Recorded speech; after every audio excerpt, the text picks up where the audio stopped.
আসসালামু আলাইকুম, সবাই কেমন আছেন? এই রোজার মধ্যে ঠান্ডা শরবত কে না পছন্দ করেন? তো আমি আজকে তরমুজ দিয়ে একটা ঠান্ডা শরবত বানিয়ে দেখাবো। তরমুজটা প্রথমে আমি চিনি দিয়ে ব্লেন্ড করে নিলাম।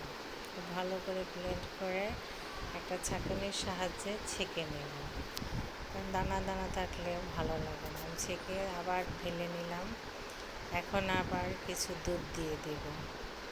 দুধ দেওয়ার পর আমি সামান্য রুয়াবজা দেব, কারণ রুয়াবজা বেশি দিলে আবার গন্ধটা অনেকে পছন্দ করে না। একদম সামান্য দিলাম। চিনিটা আপনাদের স্বাদ মতো দেবেন, বেশি খাইলে বেশি, যদি খান তাহলে বেশি দেবেন, কম খেলে কম।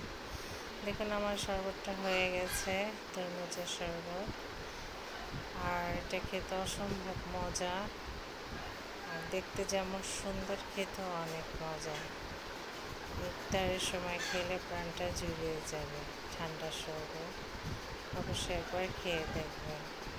সবাই ভালো থাকবেন, ভালো লাগলে ভিডিওটা শেয়ার করে দেবেন। আল্লাহ হাফেজ।